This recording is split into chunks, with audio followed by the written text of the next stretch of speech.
প্রিয় শিক্ষার্থীবৃন্দ, লেসনে আমি আপনাদের দেখাবো যে কিভাবে আমরা আমাদের কারেন্ট যে টেমপ্লেটটি আমরা চুজ করেছি, অর্থাৎ বেসিক লেআউটের একটি টেমপ্লেট আমরা চুজ করেছি 1:2 কলামের, সেই টেমপ্লেটটিকে আমরা কিভাবে এডিটিং করতে পারি। তো একেবারে ফার্স্ট স্টেপে আমি আপনাদের দেখাবো যে কিভাবে আমরা আমাদের এই কারেন্ট টেমপ্লেটের আমরা হেডার পার্টকে আমরা এডিটিং করতে পারি।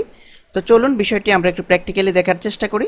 তো আমরা এখানে দেখতে পাচ্ছি যে আমাদের টেমপ্লেটের টোটাল যে ইন্টারফেস, অর্থাৎ এখানে রয়েছে পেজ, হেডার, বডি, কলাম, ফুটার, দেন আরও বেশ কিছু অপশন রয়েছে। ব্যাকগ্রাউন্ড কালার আমরা দেখতে পাচ্ছি, আমরা ইচ্ছে করলে ব্যাকগ্রাউন্ড কালারও এখান থেকে চুজ করে দিতে পারি। তো ব্যাকগ্রাউন্ড কালারটি আমরা আপাতত যেটি আছে সেটি মনে হয় বেটার লুকস প্রদান করবে আমাদের ইমেল মার্কেটিংয়ের ক্ষেত্রে, অর্থাৎ ইমেল টেমপ্লেটের ক্ষেত্রে।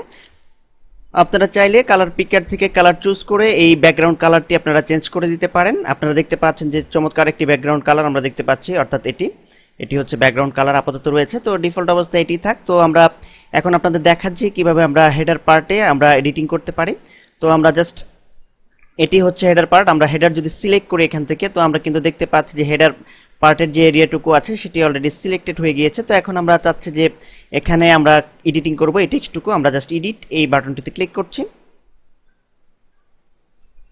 তো আমরা কিন্তু দেখতে পাচ্ছি যে হেডার পার্টে যে টেক্সটগুলো ছিল সেগুলো ওপেন হয়েছে, ডিফল্ট টেক্সটগুলো। তো এখানে আমরা লিখে দিচ্ছি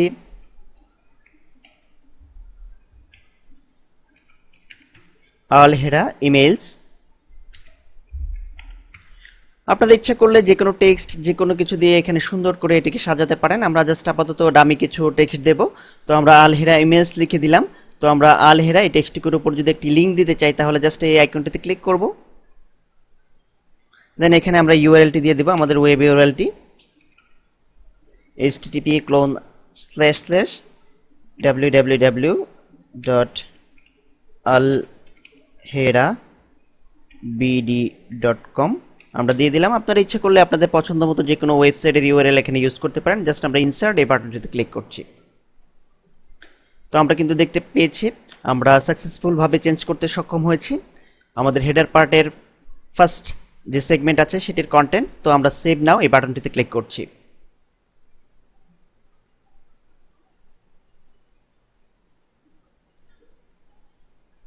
তো আমরা কিন্তু দেখতে পাচ্ছি যে অলরেডি সাকসেসফুলভাবে আমরা আমাদের হেডার পার্টের ফার্স্ট পার্টের যে সেগমেন্ট আছে সেই সেগমেন্টের কন্টেন্ট কিন্তু আমরা এডিটিং করেছি। তো এখন আমরা সেকেন্ড যে অপশন আছে, অর্থাৎ সেকেন্ড যে পার্ট আছে সেই পার্টের কন্টেন্ট আমরা এডিটিং করব। তো আমরা জাস্ট পূর্বের নিয়মে এখানে এডিট এই বাটনটিতে আমরা ক্লিক করছি।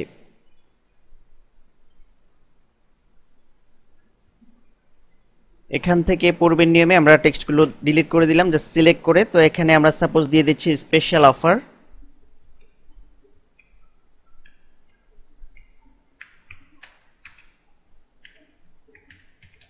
স্পেশাল অফার এই টেক্সটটুকুকে আমরা একটু বোল্ড করে দেব। আমরা জাস্ট সিলেক্ট করছি, সিলেক্ট করে একটু বোল্ড করে দিচ্ছি। আমরা ইচ্ছা করলে আরেকটু সাইজও এখান থেকে ইনক্রিজ করতে পারি। তো যাই হোক, আমরা সাইজ আপাতত ইনক্রিজ করব না।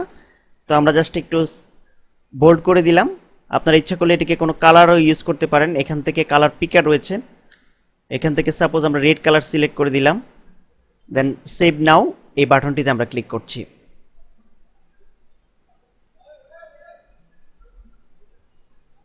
তো আমরা কিন্তু দেখতে পাচ্ছি যে আমরা সাকসেসফুলভাবে আমাদের টেমপ্লেটের হেডার পার্টের সেকেন্ড সেগমেন্টের টেক্সট এরিয়া থেকে আমরা টেক্সটটুকু আমাদের পছন্দ মতো আমরা এডিটিং করতে সক্ষম হয়েছি।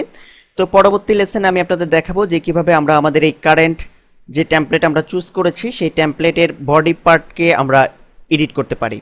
ধন্যবাদ।